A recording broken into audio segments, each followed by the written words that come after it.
My mom is a terrible storyteller.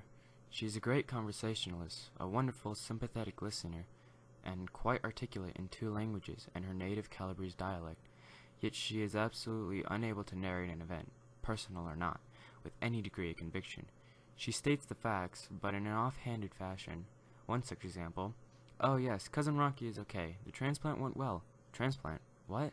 What happened to Rocky?" I stuttered.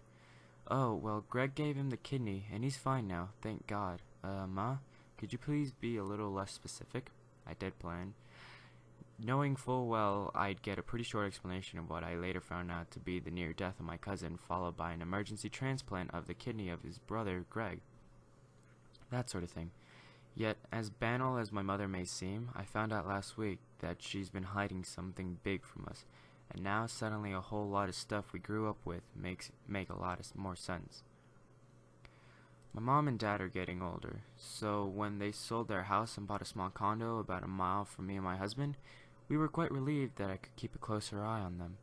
It wasn't easy for my mother to make the move, as she stated. "I just got the home as secure as possible, and now we're leaving." She was insistent and adamant, even, that the condo they bought must be in a large development on the ground floor with as many people around as possible. My father knew, after 50 years of marriage, not to even attempt to budge her from this decision. He also knew that there'd be webcams, burglar alarms, and double and triple locks on every door. It was cute at first when we moved from a crowded Brooklyn tenement into the house in Cortland, and my mom absolutely freaked out about the backyard being too damn dark. My dad had to install motion detector lighting, then very new and very costly, and lights in the driveway on a timer, lights on the sides of the house, and she insisted that the attic, which she would not enter or even allow us to explore, have its own timer lighting from dusk till dawn. Still, my dad adores my mom, and he did it all, in resignation. That's love. Anyhow, so back to the attic. It was bolted shut, anyway, always was. We kids went absolutely nuts about this. There was a whole another floor up there that we could not access. My father went up there twice, 3 times a year to change the lighting, but the door was shut behind him and locked from inside. Once he was done, the door was relocked and the padlock replaced. He'd do this when we weren't around, but I recall being home one time and hearing footsteps above my room. I raced to the top of the stairs and pounded on the door, asking to be let in, but he started cursing in Italian about "una donna di 40 anni che ha paura del buio," a 40-year-old woman afraid of the dark.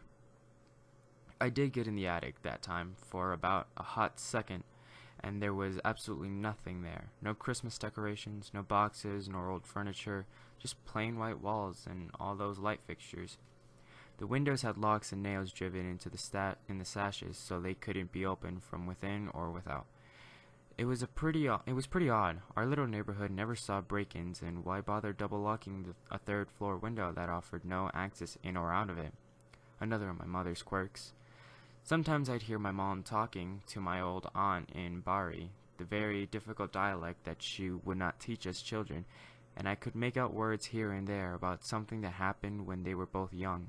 Even when our aunt, Zia Maria, came to visit a few times, she would speak standard Italian to us and only share the dialect with my mom. I wish I could have understood more of their conversations, but Barasium is different enough that you sometimes could get the gist of the conversation, and sometimes not. It was the gaps that I filled in that scared me the most. What thing came into their room? Was it a person? Did someone molest them? I could never understand. Any questions went unanswered. Even my dad was closed-mouthed about it. Living in the suburbs was great, especially in the summers.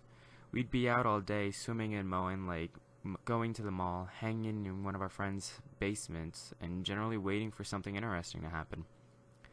There was some blackout once, and the Carnival near the mall was giving out all the ice cream free before it melted. Random happy childhood memories. That was big for us. It was also one of the nights that we saw a frightening childlike side of our mother. She kept asking the neighbors if anyone had a spare generator. They didn't, and we certainly did not. My dad was on business, and although the phones were working, think pre-cellular days, he told my mom that he'd have to stay a couple more days as the airports were closed due to a power outage. My mom was a bit shaken, and even though she put up a brave front, we knew that the darkness was not her friend. It was hot that night, swelteringly so, and we made our way up from the lake with our flashlights back to our darkened homes. Mom was on the porch smoking cigarette after cigarette and told us that we would all be sleeping in the living room that night. She made my brother and I pull the long sofa across the front door, and despite the heat, every window was closed and locked. Another quirk, I suppose. Around 3 a.m. or so, there must have been some lightning or some car noise outside, and my mom woke up screaming in a mix of Bari's and Italian. Next thing you know, we are all in the car, and the driveway with the windows rolled up and the air conditioning blasting. It was a lot more comfortable than the living room, but morning could not come soon enough. We knew enough not to question Mom. Though sweet and lovable, there were things you didn't talk about with her. Not regular parent stuff like sex. My parents are pretty liberal and didn't even bat an eye when I came out as a gay, and were relieved when I married my Italian, thank God, husband. But silly things. We didn't talk about my mother's fear of the dark, or all the locks, or all the lights, or the fact that we didn't go on vacations to the country, but stayed home and drove to the city for an afternoon or two, or how we couldn't join Boy Scouts or sleepaway camp, or stay over anyone's house for any number of a number of things that were annoying to a kid. So here I am now, clearing out the last few boxes from the house. My parents closed on the condo, and were already in it, but they had left a few small boxes behind, which I volunteered to get. "Take the keys too, Alex," my dad said. "Which keys, Dad?" "I've got the front and the garage door." "No, the attic. I almost forgot. Unlock it and leave the keys in the lock." I could barely contain my surprise. "Circo, non te ne preoccupare, Papa," slipping into Italian. "Don't worry about it. I'll bring the boxes back here tomorrow." I had intended to go to the house later that day, but I got my brother on the phone and told him that I had gotten the keys. I didn't have to specify which keys. He knew. He actually called in sick to work and met me over at our old childhood home. We bounded up the attic stairs and could barely fit the keys into the lock. We were finally getting in there, even if it was just for a final goodbye to a space that we had barely seen. There was a box in the center of the room, which was strange because the room was normally barren.